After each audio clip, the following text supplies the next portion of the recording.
In the Pacific, it's a war of islands. The Japanese control most of the natural ones, the coral atolls and volcanic remnants that they have been collecting for the last 5 years. The Allies control almost nothing.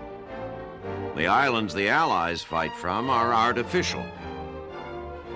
They have been called cities at sea, but in this war, aircraft carriers are more akin to islands than metropolises. It may seem at first absurd to compare actual points of land to ships, but in this case, the similarities are striking. The strategic value of the Japanese-held islands is not mineral.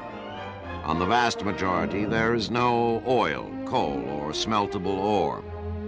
There is merely enough room for an airstrip, a place from which aircraft might fan out to patrol sea lanes crucial to the war effort.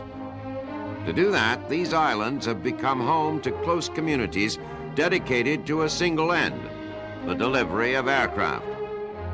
So it is with the American aircraft carriers. Like the islands, they're small, just large enough for a single airstrip.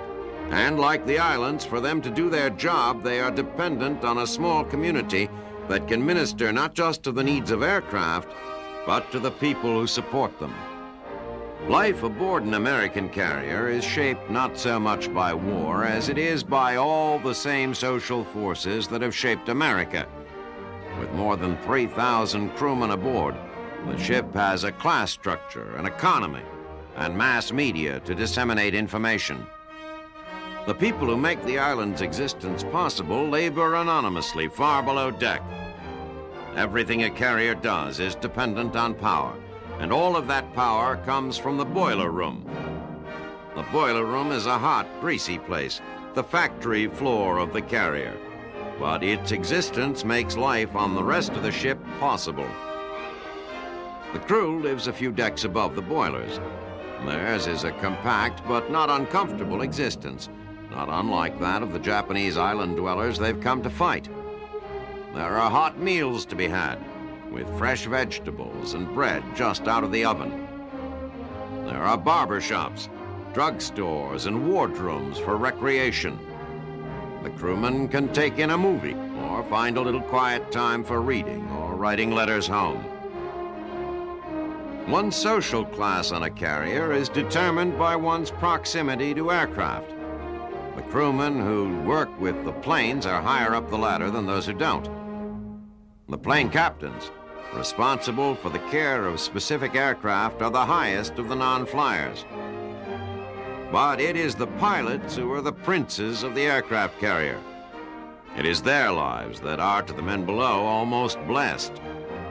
In quiet times, it seems almost unfair. The white tablecloths and attentive stewards recall a pleasure cruise more than they do life in wartime. But quiet times on a carrier do not last. And when battle approaches, the dining rooms give way to briefing rooms, and the pilots must go out and fight. During battle, the entire character of the community changes. The cook becomes an anti-aircraft gunner. The barber becomes a bomb loader. The peaceable kingdom becomes what it was intended to be: closed, protected, deadly. And the pilots cease to be shipboard gourmands and become what they have always been: warriors. Everyone on the carrier cooperates to throw the planes forward into battle.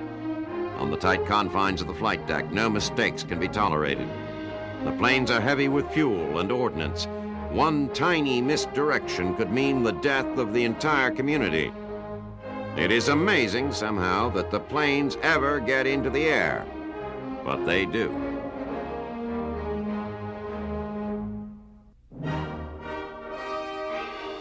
With the aircraft gone, the carrier takes on a curious hollowness. The community remaining is left to wait, hoping for some report of the action, some word of friends and familiar faces doing battle far out to sea. Word comes. The enemy has been engaged. Fighting is heavy. Targets are hit. But the information that everyone is waiting for, the information on losses, comes only when the planes begin to return. Sometimes they come back flushed with victory. Others soldiers limp back, damaged though not defeated. Some, inevitably, are lost. The wounded are hurried below decks to waiting hospital beds to the best medical care the island has to offer. As the artificial island moves on through another period of quiet to the next battle, repairs are made to both men and machines. The white tablecloths come out again, and the decks cease to be scenes of carnage. So it will be on America's Pacific Islands, because if there is one profound difference between the artificial islands and the natural ones, it is this. When the action passes a natural island by, that island is at peace. When the action passes an aircraft carrier, word goes down to the boiler room to bring up the steam, for the island is moving on to the next battle.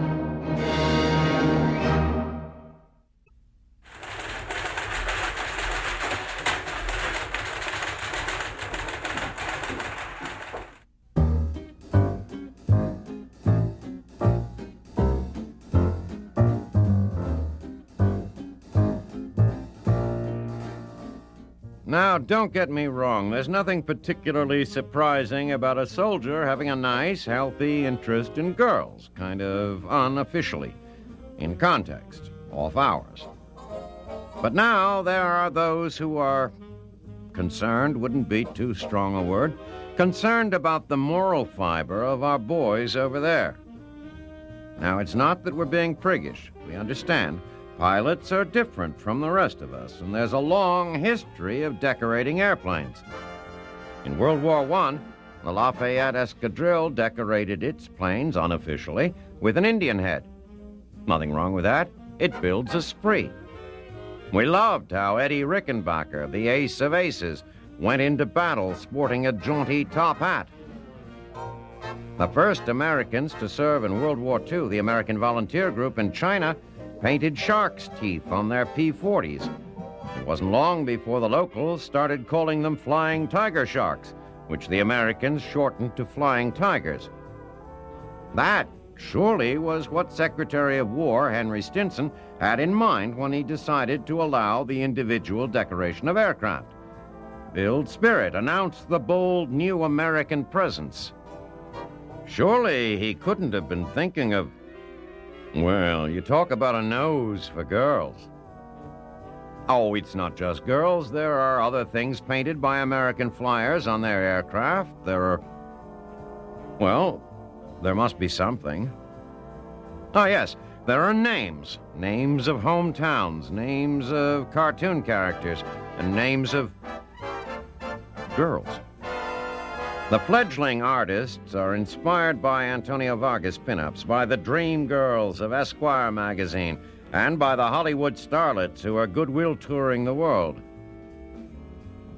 What is amazing is how liberated the artists seem to feel. Good old American boys, far from home, paintbrush in hand. They could paint anything. They paint girls. For the first time in their lives, they are open and cheerful in their licentiousness as they head into battle.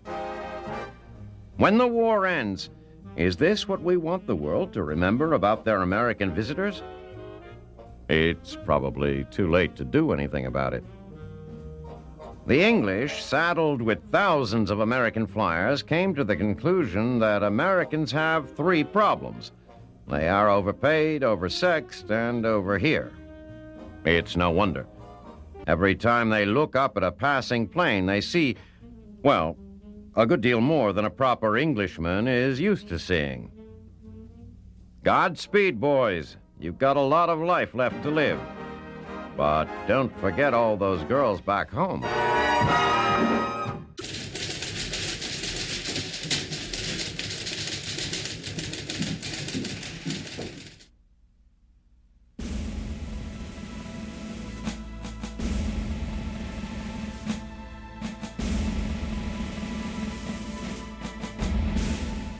When history reflects upon the epic struggle known as World War II, it will note the political savvy of Roosevelt, the strategic brilliance of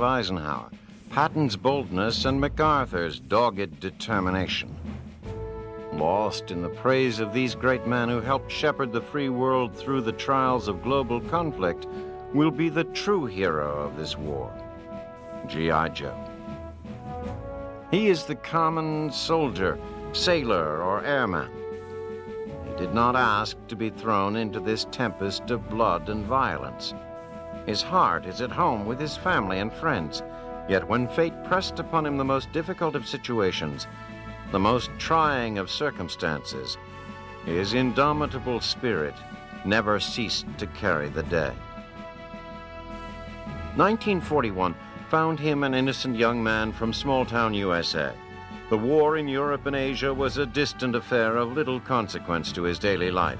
Glenn Miller's latest release, or Where to Take His Best Girl on Saturday Night, were uppermost in his mind, far more important than the evils of fascism. Pearl Harbor brought that world of wide-eyed innocence crashing down around him. Seemingly overnight, the rigors of boot camp became his reality. Loaded on a train and shipped halfway across the country, he was forced to eat, sleep, and train with men whose customs, not to mention accents, seemed strangely foreign. His heart, not for the last time, ached for the familiar comfort of home. But slowly, almost imperceptibly at first, he began to change. His step was sharper, more self-assured, his posture upright and eyes alert, and gradually he and those men who at first seemed so foreign became a cohesive unit. Full of confidence in himself, his buddies, and his mission, he boarded troop ships bound for honor and glory, certain he would do his part in driving back the forces of tyranny around the globe. Upon reaching those foreign shores, any and all notions he had about the glory of war were abruptly shattered. Combat situations that weeks earlier were nothing more than training exercises were now matters of life and death. Men who a few short months earlier he regarded as peculiar strangers, he now began to consider brothers. The mere physical demands of combat forced him to lengths he never thought possible. Forced marches for days on end, frigid cold, insufferable heat, frostbite, malaria, and a myriad of other discomforts. These were the conditions he was forced to endure. Still, he drove onward. Far worse than the physical stresses were the emotional ones. This man, who not so long ago was an innocent boy, soon found himself charged with the daily task of killing other men. Day after day, he watched as his newfound brothers' bodies were mangled by landmines or the bursts of flak shells. He held them in his arms as he watched the life drain from their bodies, promising to get in touch with their loved ones back in the States. His mind raced with endless questions. Would he be next? Would he ever see his family again? Would his girl back home be true? Would this damned war ever end? Still, something deep inside made him look beyond these questions and complete the task at hand. Now, 4 years later, the vicious reality of war has taken away his youth. Never again will he be the naive, wide-eyed boy he once was. He has seen too much. His innocence has been replaced with a sense of melancholy and steely determination. The debt of gratitude owed this man by the entire free world can never be repaid. The sacrifices he has made have not been in vain. His boundless courage and selfless devotion to duty have served, once again, to free the world from the yoke of oppression.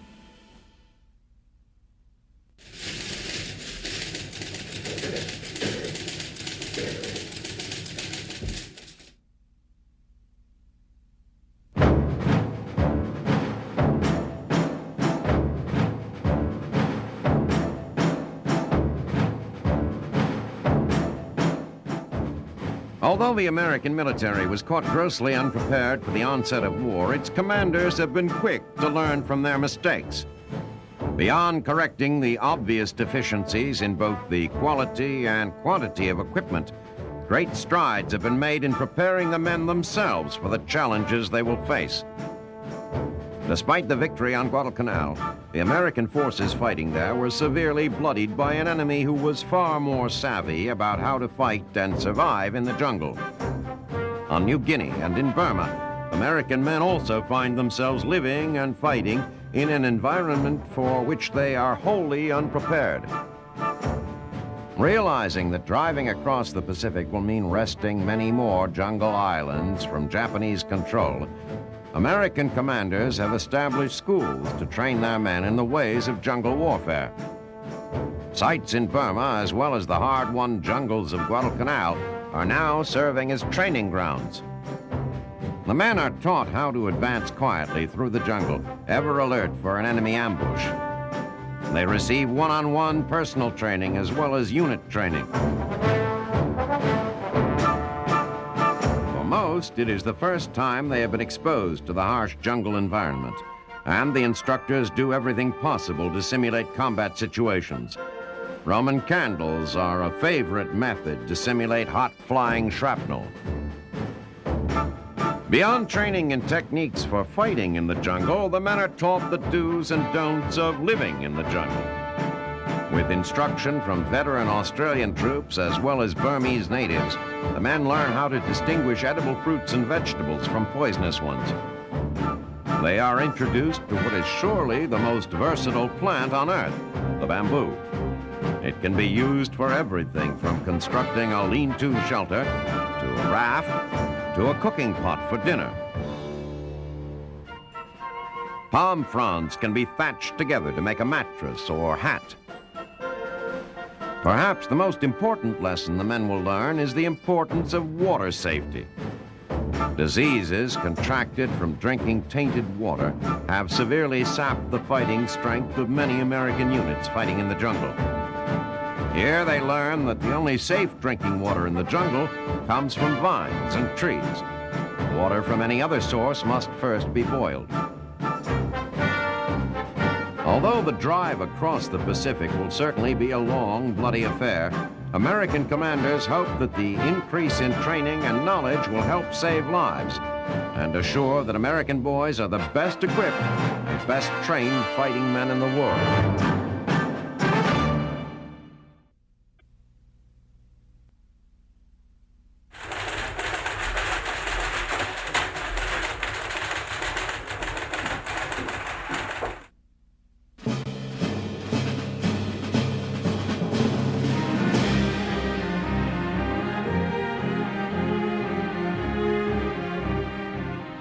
8 February 1943, Impel, India. A motley group of British, Gurkha, and Burmese soldiers set off on what their leader has described to them as a great adventure. While there are certainly no rules governing when and where war can be taken to the enemy, there are generally accepted lines that mark what is considered the front. These men, known as the Chindits, are about to cross those lines and strike at the enemy where he least expects it. Led by the eccentric Indian-born Colonel Lord Wingate, the Chindits cross into Burma to fight as a guerrilla force, disrupt Japanese supply routes, and strike targets of opportunity. Although they have trained for months, the operation was almost canceled at the last moment by British commanders. Initially, it was intended as a precursor to a massed British strike into Burma. With the cancellation of those plans, British commanders informed Wingate that his part in it was also canceled. Wingate, however, successfully argued that the guerrilla tactics he had developed could still be useful in disrupting Japanese operations, and was given permission to proceed. Wingate knows that this is an unorthodox style of warfare, and therefore he adopts an unorthodox style of command. Standard military protocol is abandoned. The men grow beards, their uniforms grow shabby, and saluting is left to those fighting on their own side of the enemy's lines.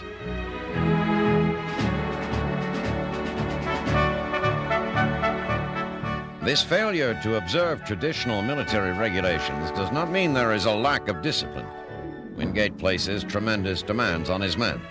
Their very survival means staying one step ahead of the Japanese, and they are therefore compelled to keep moving even when physically exhausted. Although they are relatively few in number, the Chindits are causing the Japanese real headaches. The thick Burmese jungle restricts Japanese supply operations to a few vital routes which are vulnerable to attack, a weakness Wingate is quick to exploit. Vital bridges on the Mandalay-Michinaw Railroad are destroyed, causing a major disruption in the movement of supplies and troops to the front. After striking the enemy, the Chindits quickly retreat to the dense Burmese jungle that offers them protection from the ever-present Japanese scout planes. They move as long as daylight permits, putting as much distance as possible between them and their Japanese pursuers. Isolated and alone, Wingate and his men are totally dependent on airdrops for supplies. C-47s deliver ammunition, K-rations, medicine, and anything else they need to fight and survive in the treacherous jungles of Burma. The men quickly retrieve and distribute the supplies and are on the move again. Fighting this type of war requires a special breed of man. They must be resourceful, bold, and resilient. With each success, they not only disrupt enemy operations, they deny him a sense of security that he would normally enjoy this far behind his own lines. For the Japanese, the Chindits are becoming increasingly troublesome.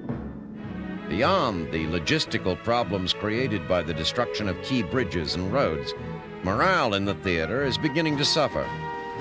The soldiers of the Imperial Army, used to fighting a conventional war, are now faced with an elusive enemy that strikes when least expected with devastating results, and then disappears.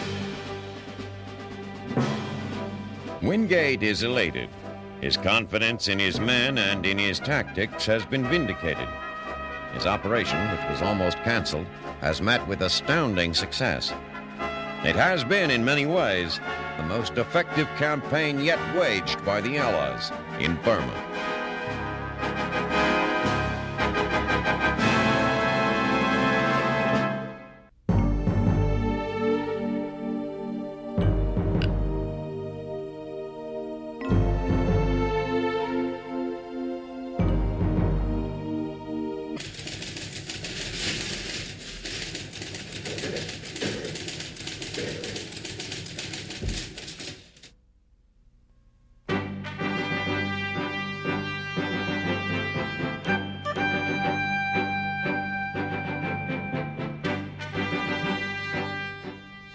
August 1945, Tokyo. The atomic bombs dropped on Hiroshima and Nagasaki, while horrific, are not the only problems facing Japan's Supreme Council for the direction of the war.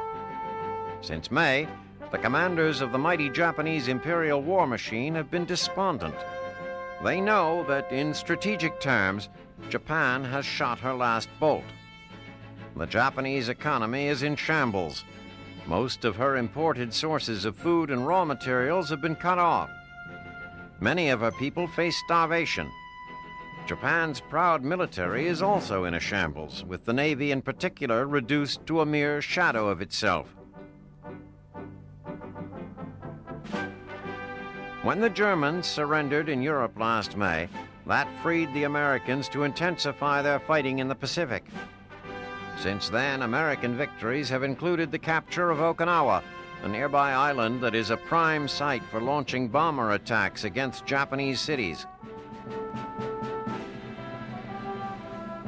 And now the Soviets are adding to Japanese woes. The Soviets had signed a non-aggression pact with Japan, and Japanese leaders had secretly hoped that the Soviets would help them negotiate a face-saving surrender. During Potsdam, top Japanese political leaders put out feelers via Stalin to the Americans seeking peace. They wanted to avoid an Allied invasion of Japan. But Japan's fanatic generals, of course, were firmly against it. They said Japan could repulse any American invasion. Japanese army units could be concentrated at the American landing sites.